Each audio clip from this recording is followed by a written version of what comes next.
bu ñu sañoon dereb set sago mais seen yéene bi gën a fort mooy Ousmane tëdd ci kaso bi ñoom ñëpp majorité bi 80% de la majorité parce que seen je le dis parce que seen mais bien sûr parce que seen patron moo am obsession boobu moom nee na du am adversaire politique Charles da doon wax ni lu xew ëllëg responsabilité Ousmane Sonko la fan nga ko teg Ousmane Sonko dafa invoquer droit boo xam ne constitution moo ko may am na droit résister à l'oppression beneen bi Ousmane Sonko il a le droit de récuser un juge partial loolu droit loolu. Et ses avocats l'ont fait. Avocats effectivement dañoo bind. xam nga tamit nag dañuy waxante dëgg. Je suis d'accord. am na ci droit. am na ci droit. n'est-ce pas. oui am na ci droit. bu yàggul rek moom bu def na ko France. mais sànq dafa attention naa wi. bàyyi ko ba léegi nag yamul foofu rek de. léegi nag. droit de récuser. léegi nag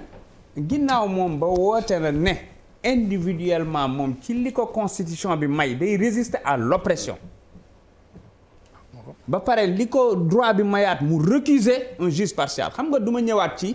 lan moo tax amuñu kóolute ci suñu justice ndax li fi Pape Djibril Fall wax xëy na dama ci yokk rek kaawu Thione Seck yokk ci kaawu Bougazelli yokk ci Dumburu Sow kam moo fi taxaw nii nañu jël jaas yi pour ku bëgg a xañ pour xeex pour ku contre ku bëgg a xañ Macky Sall troisième mandat du député kan moo fi taxaw di pël saaga wolof yëpp du jarbaatu Farba Ngom anamu yow soxna si ngeen ne Adji Sarr citoyenne la Mariama Sagna citoyenne la wala du citoyenne 2018 lañ ne dañ ko violé rey ko après suñu meeting dossier ba léegi France daal di xiddal rey en plus yamuñ ci viol. mais arrêté nañ officiellement on a. kan lañ arrêté les auteurs. kan bon à l'époque on a. wax ma kañ lañ arrêté. wax leen ma kañ lañ arrêté. bon parce que bëgguma stigmatiser corporation mais. wax nañ ñan lañ ko li may wax dafa leer nous aussi selon les informations qu'on a. arrêté li may wax dafa leer le dossier est toujours pendant. parce que enquête bi continué wul parce que dañu war a génne les commanditaires. c'est-à-dire que gis nga dañuy wax rek. gis nga justice du Sénégal ñun waxuñu ko juge dem moo génn wax ko magistrat yi UMS ñoo génn wax ko dañuy waxante dëgg kam moo am yaakaar que ni justice du Sénégal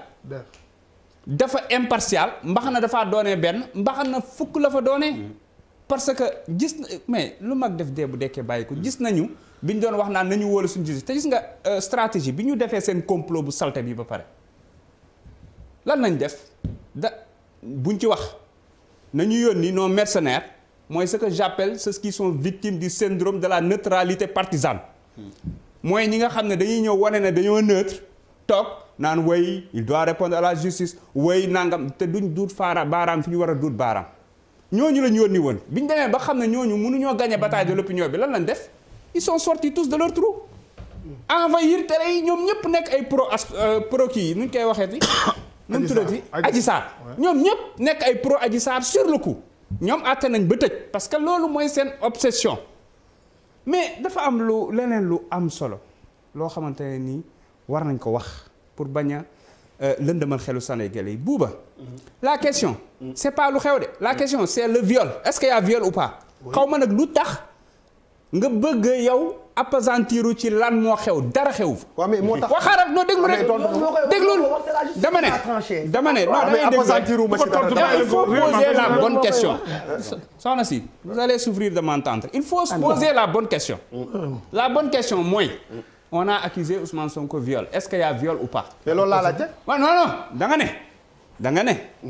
ne ñun li ñu bëgg a xam mooy ndax foofa ci ñoom ñaar seen diggante am na lu fa xew man loolu laa bëgg a xam te da nga sax orienté wax ji non attends rek. dañu bëgg rek ñu waxtaan rek xam nga on se respecte beaucoup yow xam nga ne man ak yow. wala li nga wax da nga jàpp ne lu xew non dama ne encore une fois. dara xewul. benn ñaar témoins yi ña fa nekkoon xam nga tamit ñoom ñii bu fekkoonte ne amuñu obsession tëj Ousmane Sonko bi ñu jotee PV yi ak certificat médical la moo tax exploité wuñu ko la moo tax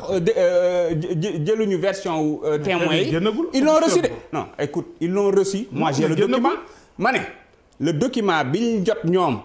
bi rapporteur bi bind PV yaa ngi ci dañ ko cité nommément ak certificat médical. Assemblée nationale après nga xam ne ñoom ñooy témoin doo bëgg a xam quoi donc nga baal ma. sëñ bi débattre ma ak yow. ngeen dama laaj. ma ne mais bàyyi ko mu tëdd. ma ne fii ba baa may ñibbi du ma wax ak yow. dama ne man dinaa wax ak yow. li leer ba leer mooy ñoom li ñu jot PV yaa ngi ci leer ndax ñu certificat médical bi yaa ngi ci est-ce que ñoom sukkandiku kuñ ci de. amul problème bu leen neexee ñu bañ a solidarité assemblée nationale 94 milliards enquête parlementaire nan la demee woon respecté wuñu règle yi génn def seen déclaration ne dañuy ragg Mamour Diallo fan la dossier ba mujjee tey 94 milliards yi anam non-lieu total moom daf ne encore une fois s'il respecte les procédures amul problème mais dans ce pays là dañuy accepter nguur gi ba ñu ñëwee ba léegi di salfaañe yoon nu mu leen neexee ba pare ñi bëgg a nit ñi saa yu ñu toogee naan nañu wuy ji yoon nañu wuy ji xam nga lan mooy lan la ñu war a wax tey jii nii wax ji xam nga lan la mooy le complot bi nga xam ne preuve yi dañoo bari pour théoriser ko preuve yi dañoo bari mooy Adji Sarr daf ne président Ousmane Sonko daf ma violé viol répétitif maanaam dafa ñëw violé ma demaat ñëwaat violé ma demaat ñëwaat violé ma te saa yi may violé ñaari ngàndaay lay téye ñaari pistolet waaye bu mujj bi ci dàq daf ne daf ma envoyé message ne ma maa ngi ñëw waa léegi yow ki lay violé da lay envoyé message ne la xaar ma maa ngi ñëw violé la mais yamu ci ba ñu defee réquisition yi lan la déclaré dafa effacé message bi parce que kii am messagerie am dafa feesoon mais yamuñ ci bañ defee réquisition yi ils se sont trouvés que message bi ñu envoyé benn naar moo ko envoyé ñu tegaat ci côté ba mais dafa am leneen lu leer ginnaaw ba ñoom nanguwuñoo déglu avocat bi Sidi Ahmed Mbaye déglu cité nanguwuñoo déglu médecin bi mais dafa am lu ci gën a garaaw nit que ba mu xëyee woo kenn ci suñuy avocat pour setal deram raccroché juum yónnee ko message yàlla rek moo ma tiim ku dee ak sa bàmmeel j'ai vu le message ce que je vous conseille dans ce dossier DSK ni ko Ousmane Sonko waxee noonu la demee mooy bu leen ko tëj ndax réew mi mën naa yëngu waaye da ngeen koy traîner dans la boue ba du tekkeeti daal ci Sénégal mooy lan on va organiser un procès salace où la fille qui a été kidnappée qui a été préparée va faire un récit digne d'une pornographie peut-être même sadomasochiste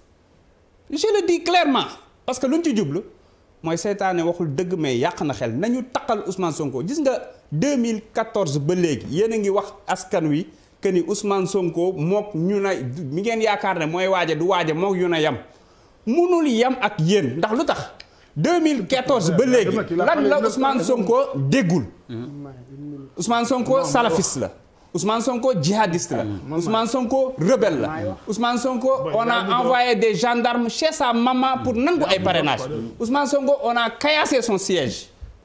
mais président Ousmane Sonko après meeting on a tué une de nos militantes jusqu'à présent ñu ngi xaar que justice def liggéeyam yëf yi leer ñu xam ñan ak ñan ñoo nekk ci ginnaaw ñu nekk ci ginnaaw mais ñi ko ray on les a arrêtés ñu jàpp ni ñoo ko ray sont arrêtés mais xaaral damay ñëw c'est qu'il faut être juste rek et précis boobu noonu tey moom la ñu nekk di démanteler parce que parti Pastef actuellement on a 57 otages politiques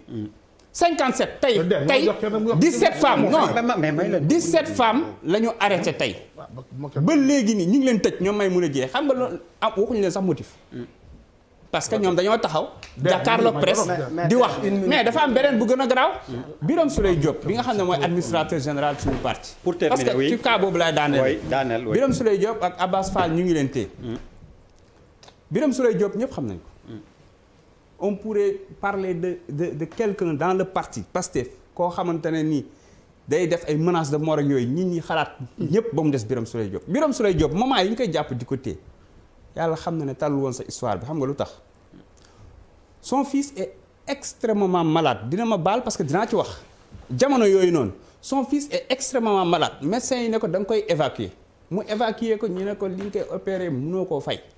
ñu jéem a lijjanti foofu social fa mu dem France mu war a dem assister opération ba ñu téye ko actuellement ba léegi opéré guñ doom ci ba léegi opéré guñu ko te pourtant lañ koy accuser menace de diffusion d'images obscènes ñu jël sa téléphone gisuñ ci dara menace de diffusion d'images obscènes kan la menacé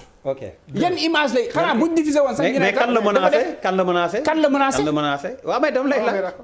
non waxuñ déggoo li ma la wax. dañ ne menace de diffusion d'image obscène. ok loolu lañ koy topp. merci Der. oui.